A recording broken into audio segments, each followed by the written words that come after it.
아버지의 직업이 부끄럽기에 자존감의 일정 부분은 낮아질 수밖에 없는 거예요.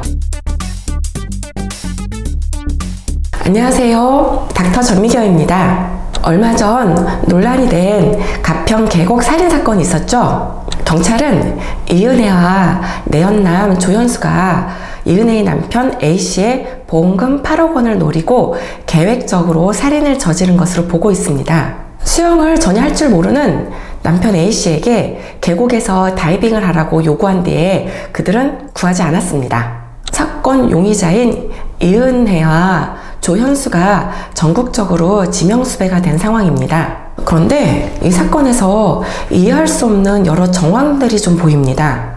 A씨는 연봉 6천만 원이 넘는 대기업 엘리트 사원이었죠. 도시락이랑 생수를 사 먹어야겠으니 10,000원을 보내달라고 와이프인 이은혜에게 사정하는 문자도 발견이 되었고요. 신발이 다 해지고 찢어졌다고 와이프에게 신발이랑 안경을 사달라고 사정하는 문자도 발견되었죠. 또 두 사람이 정상적으로 부부 생활을 하고 있는 것도 아니었단 말이에요. 이은혜는 인천 신혼집 아파트에서 내연남이랑 둘이 살고 있었고, 남편 A씨는 지방 어디 지하 새방에서 살고 있었죠. 그리고 2019년도에도 보고 도구로 독사를 시도했으나 실패하였고, 같은 해에 용인 어디 저수지에서 남편을 빠뜨렸으나 역시 미수에 그쳤습니다.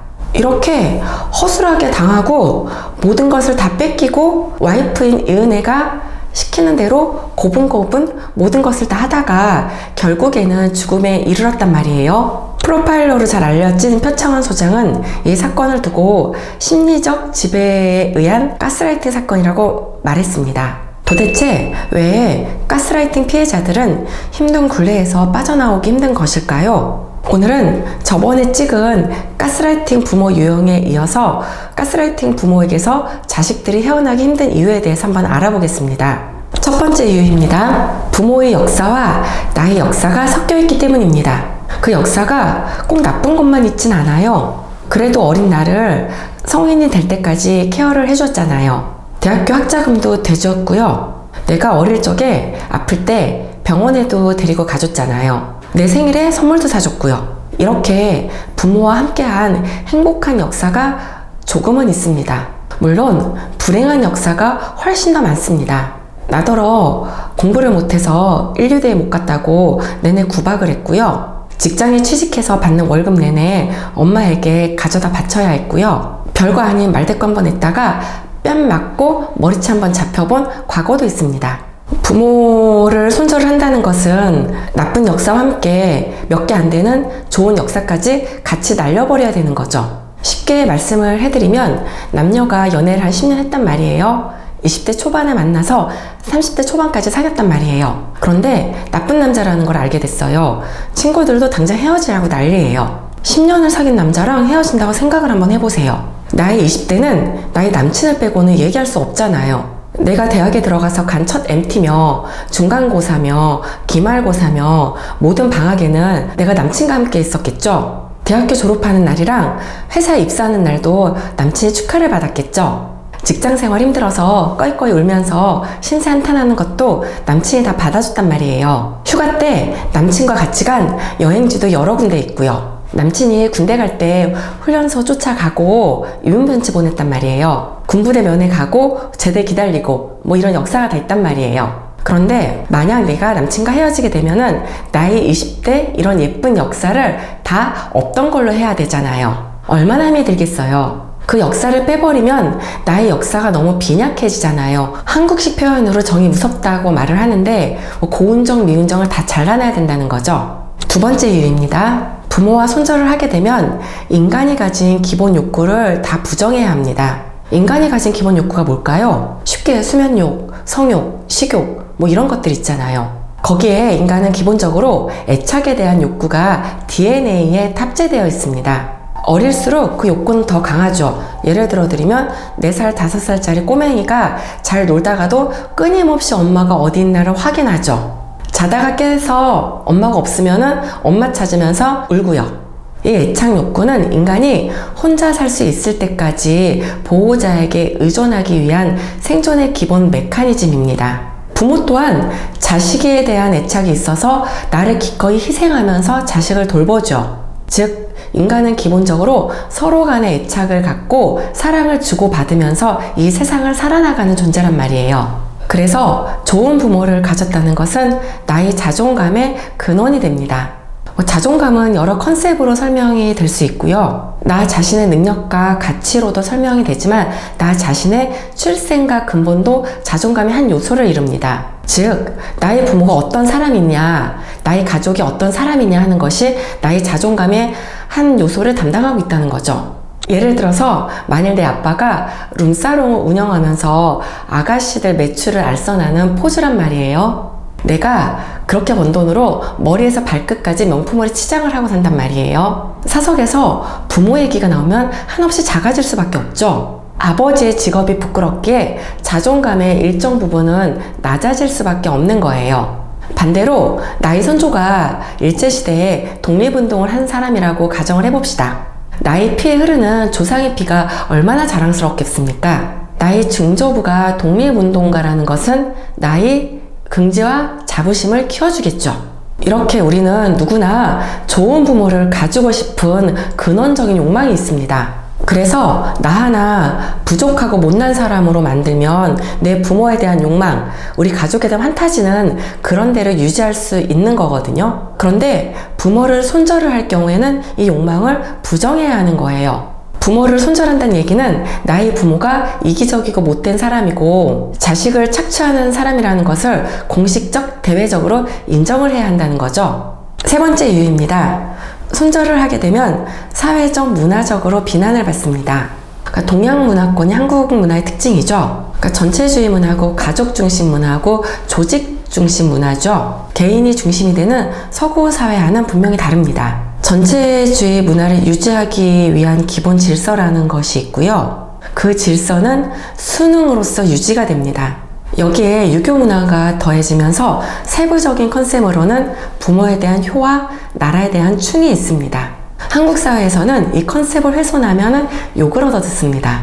버르장머리 없다, 싸가지 없다라는 얘기를 듣죠. 부모랑 손절을 했다는 얘기를 들을 경우 앞뒤 사정 잘 모르는 사람들은 일단 그래도 부모인데 자식이 너무했네 라는 반응을 보이기가 쉽습니다.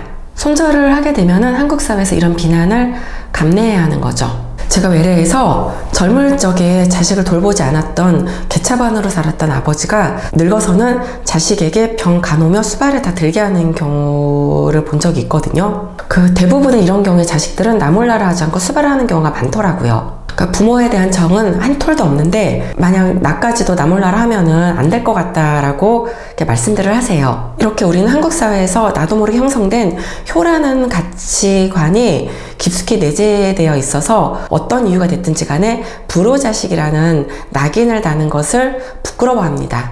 네 번째 이유입니다. 외부적인 비난 말고 내부적으로도 죄책감이 듭니다. 여기에서의 컨셉은 부모에게 효를 다하는 것이 인간의 기본 도리라는 거에서 출발합니다. 설령 부모가 잘 못해도 자식은 도리를 다 해야 된다는 거죠. 그래서 부모를 손절하는 나는 나쁜 사람이라는 거죠. 평범한 집에서 자란 자식들도 그런 생각을 하는데요. 가스라이팅 부모 밑에 자란 자식들은 긴 세월 동안 많은 세뇌를 당해왔거든요. 부모에게 잘해야 한다. 다 너를 위해서 그러는 거다. 내가 너 때문에 희생하는 삶을 살았다. 부모 말 들어서 손해볼 것 없다. 그러니 부모랑 손절한다는 것은 평범한 집안의 자식들보다도 훨씬 더 큰 무게감을 가지고 다가오게 되는 거죠. 실은 이 죄책감 컨셉은 가스라이팅 부모의 자식들을 장악하고 있는 가장 중요한 정서입니다. 정상적인 자식이라면 부모의 과한 요구에 대해서 일정 부분 선을 긋거든요. 그런데 가스라이팅 부모 밑에 자란 자식들은 사리분별이 안 되기 때문에 평생을 부모에게 끌려다니게 됩니다.